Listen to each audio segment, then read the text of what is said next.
왜일까? 왜? 도대체 왜? 왜 갑자기 가세가 이렇게 기울었을까? 교회에 이렇게 열심히 다닌 적이 없는데 왜 이토록 궁지에 몰리는 걸까? 왜 회사에 그런 일이 벌어져서 나에게까지 손해가 오는 걸까? 왜 하필 이런 중요한 순간에 그런 인간과 만나게 된 걸까? 왜 그와 틀어진 걸까? 왜 내게 그런 질병이 찾아온 걸까? 왜? 여러분, 우리는 이유를 묻지 않을 수 없어요. 이유를 물어야 답도 찾을 수 있으니까. 문제를 알아야 처방을 내릴 수 있으니까. 왜? 나와 연루된 문제라면 내게서 원인을 찾아야죠. 내 습관, 내 성질, 내 자존심, 내 게으름, 내 무절제함과 방탕한 삶의 습관들. 하지만 우리는 종종 남들에게서 원인을 찾기도 해요. 그의 무책임함, 그의 욕심, 그의 이기심, 또 그의 부족한 안목, 통찰력, 그 수준의 생각. 내 탓이 아니라 남의 탓이라는 생각이 들면 막 짜증이 밀려오죠. 여러분, 우리는 그렇게 원인을 추정하곤 하지만 그렇다고 해서 이해가 다 되는 게 아니에요. 그러다 보면 원망의 발길질은 하나님을 향하게 돼요. 하나님, 왜 이런 일이 내게 일어난 거지요? 내가 시간과 물질을 하나님께 드렸는데, 남들과 비교해도 부끄럽지 않게 헌신했는데, 하나님 왜 이런 일들을 나에게 두신 거지요? 여러분, 섣부른 설명은 도리어 화를 돋우어요. 상대를 위로하기 위해서 던진 말인데 그 말이 오히려 상대의 부활을 치밀어 오르게 할 때가 있습니다. 한 여성이 임신을 했어요. 근데 사산을 했어요. 모든 게 다 원망스러웠지요. 하늘이 자신을 조롱하는 것 같았어요. 근데 그의 친구가 그에게 위로의 시 하나를 건네는 거예요.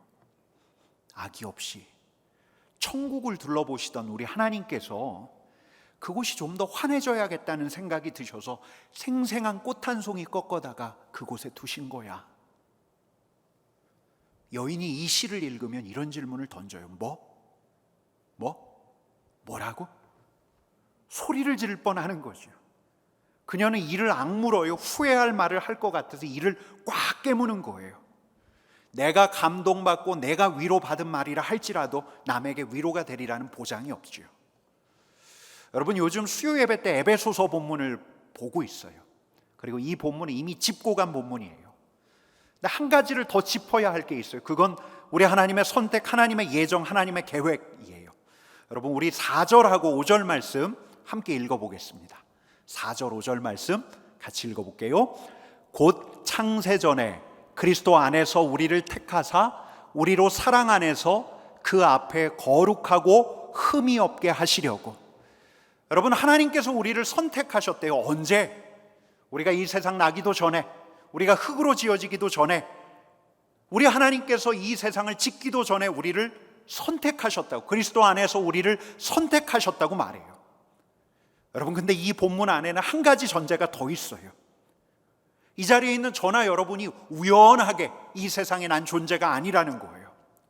수억 마리의 정자들이 하나의 난자에게 간택되어서 세상에 난 존재가 아니고, 여러분과 저는 우리 어머니 아버지가 처음 결혼할 때 세웠던 가족 계획 때문에 이 세상에 난 존재도 아니에요.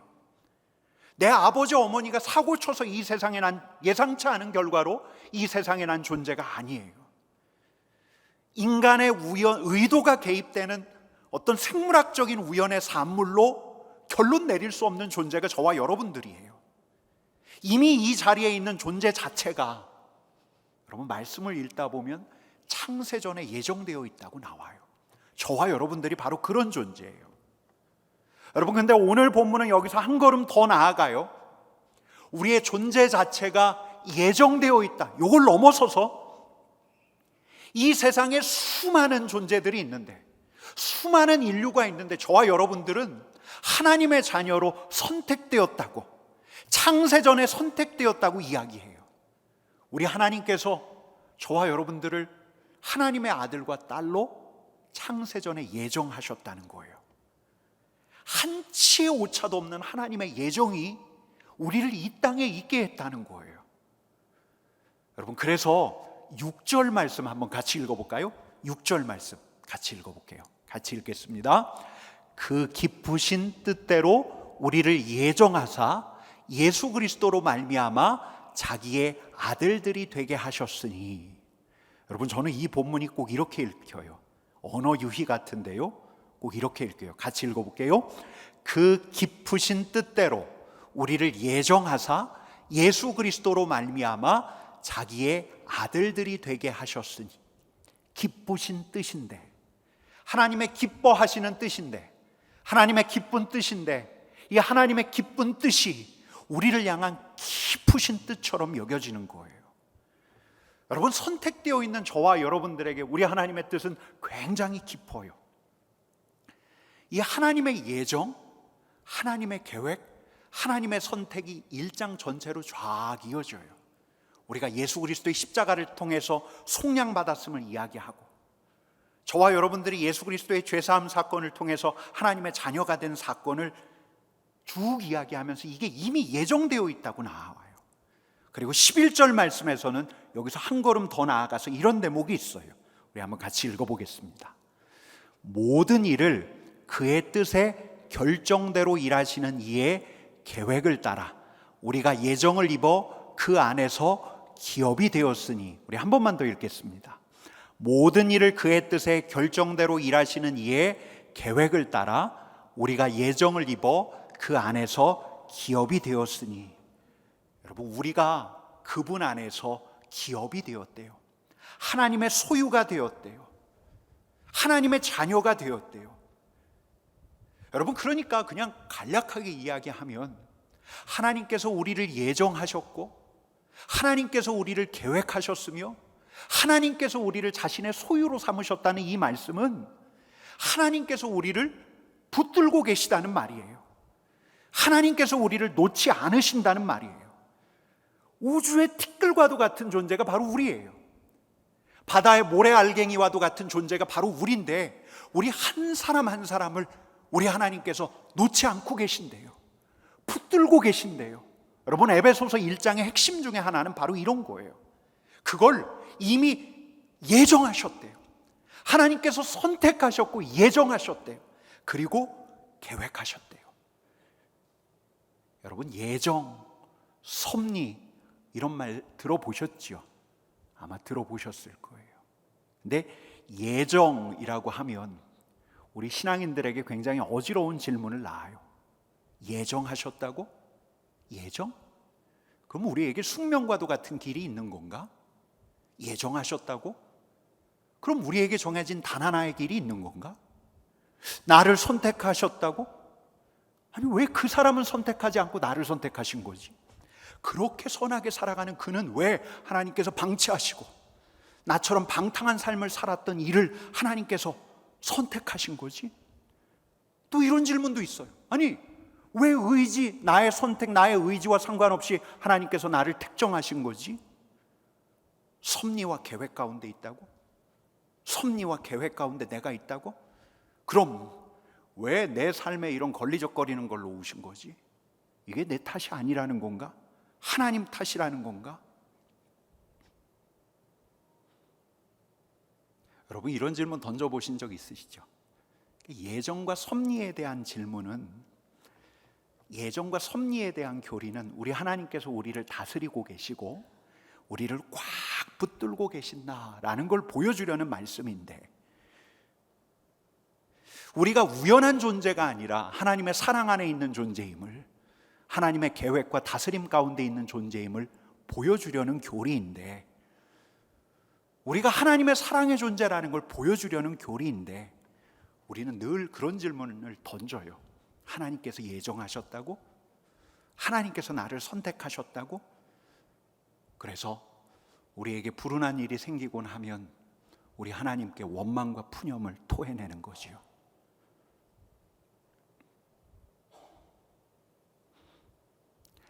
가브리엘 마르셀이라는 프랑스의 그리스도인이자 철학자가 있는데, 이분이 문제하고 신비를 구분했어요.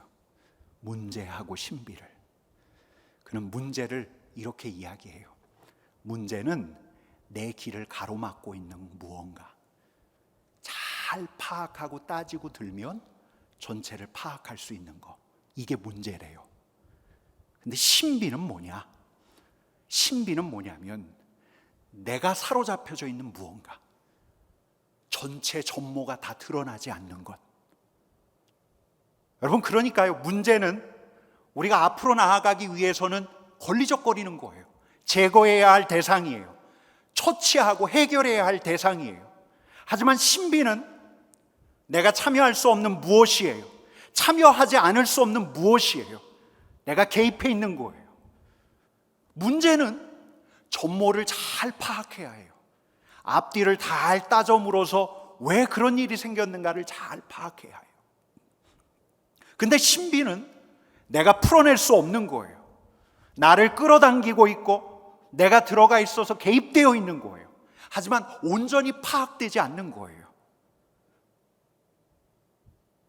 여러분, 잘 접수가 되셔요? 문제하고 신비를 구별했는데 저는 이 정의가 굉장히 좋더라고요. 그래서 이런 질문을 던져봐요. 내 고난은 문제인가 신비인가? 사업이 망하고 승진 못하는 거 문제인가 신비인가? 그 사람하고 이별하고 만 거 문제인가 신비인가? 내 가족의 질병 그건 문제인가 신비인가? 여러분, 문제는 뭐라고요? 내 길을 가로막고 있는 거예요. 따져 물으면 전모를 파악할 수 있는 거예요. 근데 신비는 뭐라고요? 내가 사로잡혀져 있는 거예요. 개입되어 있는 거예요. 전모를 파악할 수 없는 무엇이에요? 지금 내 앞에서 일어나고 있는 이 일들은 신비인가 문제인가? 여러분, 우리에게 주어진 상황을 신비로 이해할 건가 문제로 이해할 건가? 모든 걸 다 신비로 이해하십시오. 저는 여러분들에게 강박적으로 이런 제안을 하고 싶지는 않아요. 고난을 문제로 봐서 문제의 원인을 찾아내는 게 시행착오를 줄이고 고난을 극복해가는 책임 있는 인간의 책무지요. 우리 앞에 놓여져 있는, 우리를 가로막고 있는 것들을 잘 제거해서 해법을 찾아내는 것, 우리의 습관과 성품을 고쳐나가고 문제의 처방을 찾아내는 게 우리에게 큰 관건이에요. 하지만 여러분, 우리가 인정해야 할 게 하나가 더 있어요. 전모와 진상을 파악하는 게 어느 땐 불가능하다는 거예요. 왜 그 일이 거기서 일어났지? 왜 하필 내게 일어났지? 왜 그를 만나게 하셨지? 설명을 시도하지만 설명은 늘 불충분해요. 왜 내 가족이 아프지? 설명하려 들지만 설명할 수가 없는 문제가 있어요. 오히려 남들이 나에게 납득 가능하게 설명하려고 들면 화가 치밀어 올라요. 여러분, 그래요. 고난은 우리에게 걸리적거리는 문제, 풀어내고 관통해야 할 문제이기도 해요. 또 고난이 우리를 끌어당겨요. 고난 안에는 우리가 헤아릴 수 없는 신비가 있어요. 고난 안에 들어간 우리로서는 도무지 납득할 수 없는, 고난 안에 있게 한 우리 하나님의 계획, 하나님의 섭리라는 신비가 있어요. 논리적으로는 설명이 잘 안 돼요. 아무리 헤아리려고 해도 왜 내가 여기에 있지? 왜 이런 일이 나에게 벌어진 거지? 구구절절 설명하려 들지만 설명이 안 될 때, 여러분, 완전히 헤아릴 수 없는 신비가 우리의 고난 중에 있어요. 여러분, 하나님의 계획하심 가운데 있는 고난, 이것과 마찬가지로 하나님의 선택, 하나님의 예정도 신비예요. 우리를 개입시키지만 우리가 풀어낼 수 없는, 언제나 미완의 설명만 가능한 헤아릴 수 없는 신비. 신비는 설명하려 드는 게 아니에요. 그 신비를 만들어내신 분께 사로잡히는 거예요. 설명할 수 없는 고난에 직면하신 그분을 신뢰하는 거예요. 여러분, 고난의 신비에 끌려가면서 고난을 두신 그분을 굳건히 신뢰하는 거예요. 내가 태초부터 하나님의 선택된 존재, 나를 선택하셨기에 우리 하나님께서 나를 버리시지 않아. 하나님의 뜻과 예정대로 나를 이끌어 가셔. 그래서 처음에는 하나님을 원망하다가 그 일을 내게 두신 하나님의 뜻을 인정하면서 그분께 우리 자신을 거는 거예요. 우리 교회도 마찬가지예요. 여러분, 이게 고난을 신비로 열어두는 자, 그런 사람의 태도인 거죠. 여러분, 저는 오늘 본문에서 우리 하나님에게 가장 매직 같은 일이 뭔가를 생각해 봐요. 우리를 창조하신 거, 인간이 타락할 거를 미리 아신 거, 타락할 인간을 위해서 예수 그리스도의 십자가를 미리 예비하신 거, 이것도 신비해요. 그러나 우리 하나님을 생각할 때마다 풀리지 않는 신비는 우리 하나님께서 우리 자신이 이렇게 살 걸 아시면서도 우리를 계획하시고 우리를 선택하시고 우리를 위해서 그리스도를 주셨다는 거예요. 그러니까 우리 하나님을 생각할 때마다 풀리지 않는 신비는 하나님이 우리를 사랑하신 거, 하나님이 우리를 자신의 자녀로 삼기로 원하셨던 거, 더 놀라운 것은 성경을 읽어가면 읽어갈수록 더 놀라운 것은 우리 하나님께서 우리 자신에게 사로잡혀 있는 거. 여러분, 이게 진짜 매직 같아요. 우리 하나님께서는 이미 창세 전부터 우리를 사랑하기로 작정하셔서 사랑하는 자녀의 삶을, 그 자녀의 삶의 모든 부분을 우리 하나님의 계획 안에 두셨어요. 큐브, 여러분 큐브 잘 아셔요? 제가 큐브를 못하는 거, 빨간색, 제가 오늘 빨간색 넥타이를 한 거, 햇, 제게 맞는 모자를 찾기가 참 어려운 거, 여러분 이게 다 하나님의 계획 아래 있었다는 거예요. 여러분, 어디 이것뿐이겠어요? 지금 우리 앞에서 생기는 일들, 사업이 잘 안 풀리는 거, 지금 당장 돌파구를 못 찾는 거, 신실하기 짝이 없는 그녀가 투병을 시작한 거, 여러분 도무지 지금은 이해할 수 없는 이들이 마치 매직과도 같이 하나님의 섭리 아래 있다면, 하나님의 선한 계획 아래 진행되고 있는 것이라면, 전지하신 우리 하나님의 한치의 오차도 없는 선한 계획 아래서 이루어지는 것이라면, 여러분 어떤 목사님이 저한테 이런 말씀 해주셨어요. 하나님의 은혜는 회고적이래요. 회고적, 돌이킬 때라야 하나님의 은혜인 것을 알 수 있대요. 하나님의 매직 같은 사랑을 비로소 돌이킬 때라야, 회고할 때라야 확인할 수 있다는 거예요. 조금 깨닫게 되는 거죠. 여러분, 그러니까 우리 하나님께서는 사랑하는 자를 위해서 완성된 퍼즐을 준비하셨어요. 준비하신 다음에 사랑하는 자들이 맞추어 가도록 우리가 살아가는 시간 속에다 확 뿌려두셨어요. 여러분, 저와 여러분들은 그 퍼즐을 다 완성할 때까지, 그러니까 하나님 앞에 서는 그날까지 우리 하나님의 섭리와 계획을 다 깨닫지 못할 거예요. 그러나 분명한 것은 우리가 어떤 삶을 살더라도 어느 시인의 고백처럼 우리는 섭리의 자갈밭, 은총의 돌층계를 딛고 있는 거예요. 여러분, 그래요. 저와 여러분들은 하나님의 사랑이라는 신비에 사로잡혀서 매직과도 같은 하나님의 섭리를 살아가는 사람들이에요. 우리를 사랑하시는 그분의 선택으로 말미암아 우리는 하나님의 자녀로 예정되어 있고, 우리가 알 수도 없는 한 길 한 걸음 한 걸음을 내딛는 사람들이에요. 헤아려도 몰라요. 여러분, 캐물어도 몰라요. 분명치 않아요. 크신 계획은 알 수 없는 거예요. 단지 작은 고난마저 하나님의 섭리 안에 있음을 믿으면서 하나님의 신실하신 사랑을 신뢰하면서 한 걸음 한 걸음 내딛어 가는 거예요. 이게 저와 여러분의 삶이에요. 우리 공동체가 가는 길이에요. 여러분, 제가 참 좋아하는 글귀가 있는데 이건 앞으로도 제가 몇 번 더 인용할지 모르겠어요. 14세기를 살았던 구도자 노르지의 줄리안이라는 여인이 있어요. 이분이 쓴 책에 나오는 대목인데 우리 한번 같이 읽어볼게요. 같이 읽겠습니다. 우리는 심판날이 와 우리 모두 위로 들림받을 때 지금은 숨겨진 신비를 하나님 안에서 똑똑히 보게 될 것이다. 그때 삶의 어느 부분에 대해서든 주님, 이 일이 그렇게 되었더라면 더 좋았을 것입니다 라고 말할 사람이 우리 중 아무도 없을 것이다. 오히려 우리는 모두 한 목소리로 이렇게 말할 것이다. 주님, 이렇게 하신 주님을 송축합니다. 이대로 좋습니다. 이제야 우리의 모든 것이 창세전부터 주님께서 정하신 대로 된 것을 참으로 봅니다. 노르지의 줄리아는 굉장히 특별한 여인이에요. 예수 그리스도의 십자가의 고통을 경험하기를 원해서 주님께 간구했어요.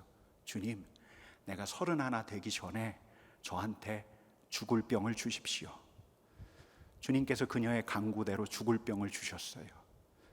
그리고 놀라운 계시를 보고 그녀가 쓴 책에 이런 대목이 나와요. 여러분 무슨 말인지 아시겠어요?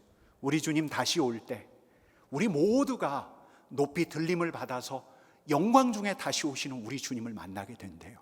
그때 우리 중 그 어떤 한 사람이라도 주님, 왜 그런 일 나에게 있었습니까? 라고 이야기할 사람이 주님, 왜 우리 공동체에 그런 일이 있었습니까? 라고 이야기할 사람이 아무도 없대요. 오히려 그때는 우리 주님 앞에서 이렇게 놀라운 고백을 할 거래요. 주님, 이제야 알겠습니다. 주님께서 그때 그 일을 우리에게 두신 까닭을 이제야 알겠습니다. 주님께서 창세전에 예정하신 대로 그 일을 우리 안에 두셨습니다 하면서 주님의 은혜와 주님의 섭리를 찬양하게 될 거래요. 여러분, 하나님이 저와 여러분들을 태초부터 아셨어요. 그리고 우리 하나님의 계획에 따라 우리를 자녀 삼으셨고 저와 여러분을 하나님의 섭리 안에 살아가게 하셨어요. 그분의 계획 우리가 잘 알지 못해요. 한 치 앞도 모르는 걸요. 그분의 섭리, 그분의 온전한 계획, 우리는 주님 앞에 서는 그날이 되어서야 온전히 이해하게 될 거예요. 다만 그분을 신실하게 신뢰하면서 한 걸음 한 걸음 내디디며 가는 거지요. 우리 앞에 있는 작은 고난들을 우리 주님 신뢰하면서 그렇게 돌파해 가는 거죠. 주님의 섭리, 주님의 예정 가운데 있는 우리들, 주님의 다스리심 가운데 있는 우리들이 바로 우리들이에요. 여러분, 주님께서 퍼즐을 확 뿌려놓으셨어요. 우리의 삶의 시간 속에 뿌려놓으셨어요. 우리는 그 퍼즐을 지금 맞추어 가고 있는 거예요.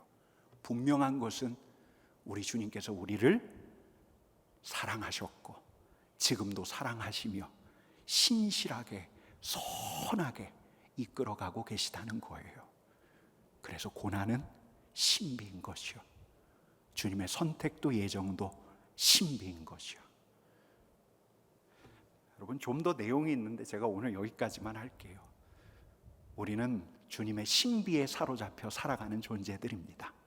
주님을 신실하게 신뢰하면서 우리의 삶을 이끄는 그 주님, 주님은 나의 주님이십니다 고백하면서 내 삶은 주님의 것입니다 라고 고백하면서 살아가는 자들이 바로 저와 여러분들입니다. 우리 함께 찬양하기를 원하는데요, 지난 수요 예배 때 드렸던 찬양이 있는데 이 찬양 오늘 한번 같이 하기를 원합니다. 찬양의 가사가 이래요. 주님 내 길을 잘 아시고 내 걸음 아시네. 어둠에서 빛을 내시는 그분을 믿네. 무엇으로 주를 섬길지 어디로 가야 할지 헤매이는 나를 아시고 길을 여시네. 주님께서 내 길을 잘 아십니다. 나는 잘 모르지만 주님께서 내 길을 잘 아시고 내 걸음을 인도해 가십니다. 어둠에서 빛을 내시는 신실하신 주님을 내가 신뢰합니다. 이런 고백이 담겨있는 찬양이에요. 여러분, 이 찬양 우리 같이 우리의 고백으로 우리 주님 앞에 드리기를 원합니다. 같이 찬양하겠습니다.